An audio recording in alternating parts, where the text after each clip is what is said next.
Okay, this is going to be a relatively short video on layers.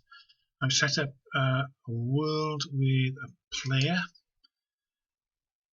a spawner there, a spawn trigger, which is an area 2D with a collision shape so we can collide into it, and a tile map, and also an enemy which is going to be spawned. Now let's run through the layers.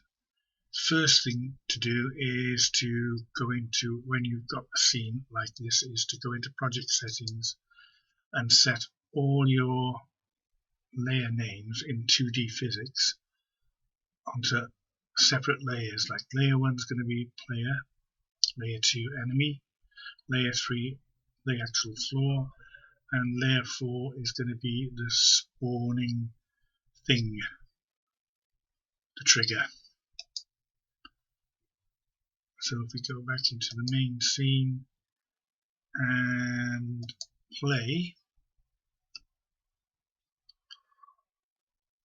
player comes over, hits the spawn trigger, zombie appears, and because it's hitting the trigger now as well, they'll keep appearing.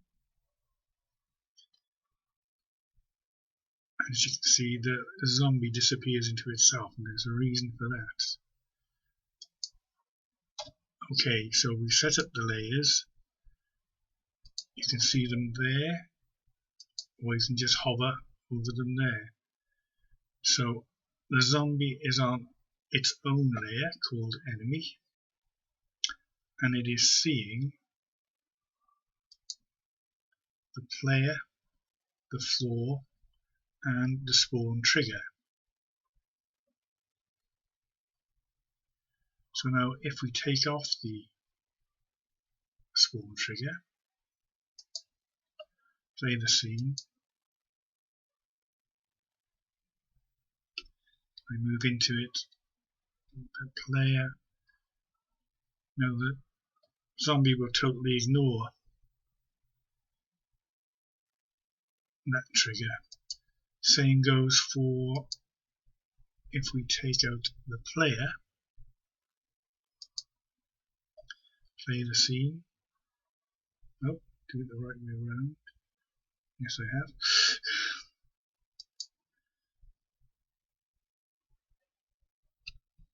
Again, spawn it. This time it'll ignore the trigger and the player and just carry on. So that's how layers and masks work. Go back into the world scene, so we've got the tile map.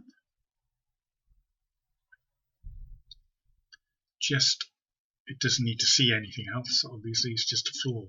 So you just make sure the tile map is on its own layer and that the player can see the floor and see the spawn trigger. I mean, you could do it the reverse way, where we took the player away from the zombie mask. If you added it to the player, that should work just as well.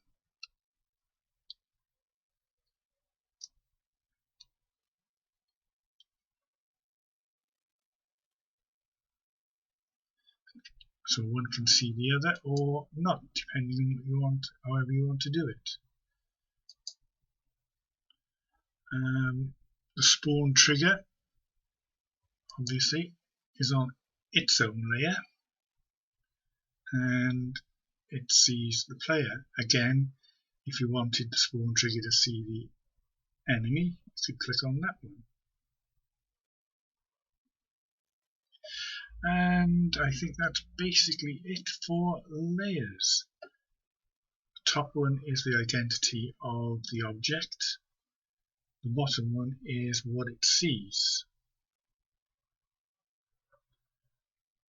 Okay, that's it for now.